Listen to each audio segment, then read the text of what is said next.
My name is Jonathan Wheeler. I served in the U.S. Navy and the U.S. Coast Guard and the U.S. Army. I served in Europe in the Navy and on the East Coast in the Navy and in the Caribbean in the Coast Guard, and I served in the Middle East in the Army. Can you tell me the story, kind of what led you to join the military? So I grew up in a really physically and verbally abusive household, and learning after I was in about people who grew up in abusive situations, they have a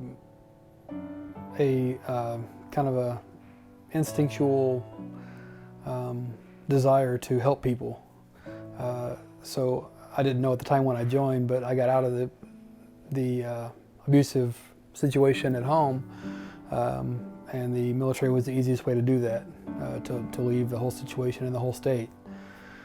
Once I was in, then I realized that through talking to some leaders that people who are abused tend to be really good caregivers, nurses, doctors, medics, and that's how I came to start serving in the military. What are you doing now? I'm actually a nurse now. I'm an assistant director of nurses for a long-term care facility here in Branson, Missouri. I grew up loving America. I wasn't able to join the Boy Scouts. Didn't have a real good father figure that could fulfill that desire to join the Boy Scouts. Had friends that were in the Boy Scouts, and I saw that patriotism in them. And at age 14, I started visiting the recruiter. I was only in 9th grade, and I started visiting the recruiter, and I'd go on weekends when they had their recruits that were joining the military, and I would just hang out with them and just watch them do their push-ups and sit-ups and take their little classes before they went to boot camp. And I knew from a really young age that's what I wanted to do, was just to get out of Arkansas. But I had this really, really deep pull to just do something that was just totally outside my comfort zone. In 1993, we had just finished a campaign in the Middle East, removing Saddam Hussein from Kuwait when he invaded Kuwait for the oil. So we were on a very huge uptick of patriotism in 1991, and there was just a record number of enlistees and officers commissioning into the military to further patriotism and the idea of freedom around the world. Fast forward to now, I think that America is very divided, and I think the idea of patriotism is still there. However, I feel like that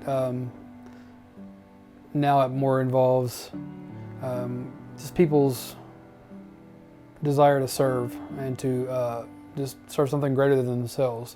And that can be military, or that could be just serving your community or a charity.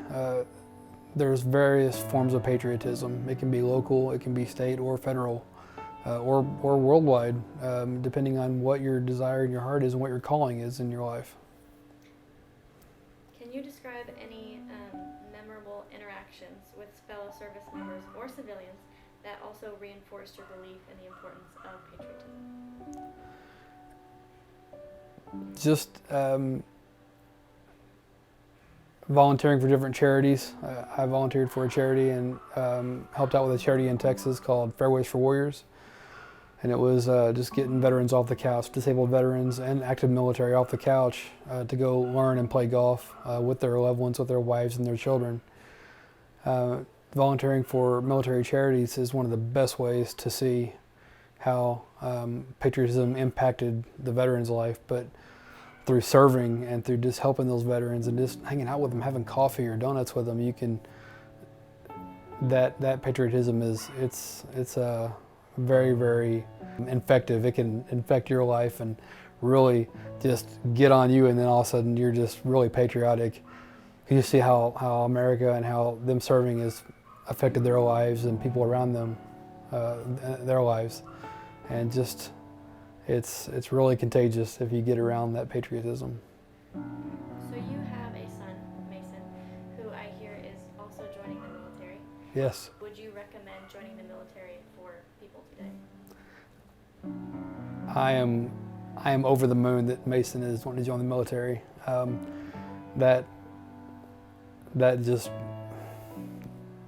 I mean, I'm not very speechless very often. People will tell you that, and I just don't have words. I'm just so proud.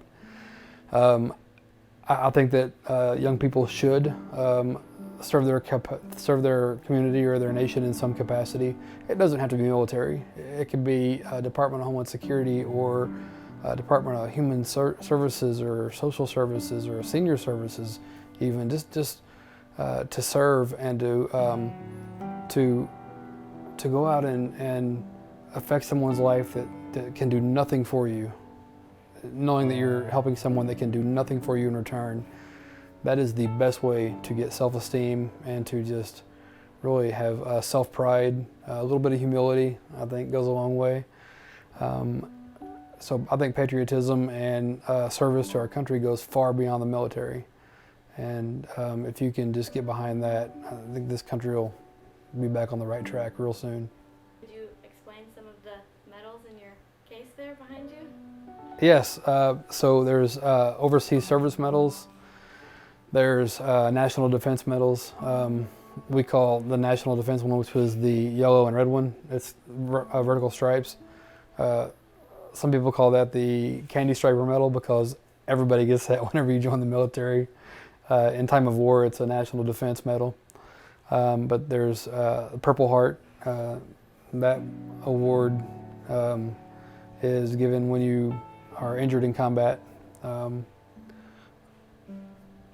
guys who are injured, who have been injured, call that the Enemy Marksmanship Award because they shot better than we did that day. I have challenge coins that different generals or different leaders would give to their troops after certain missions or certain staffings that we would have to go to.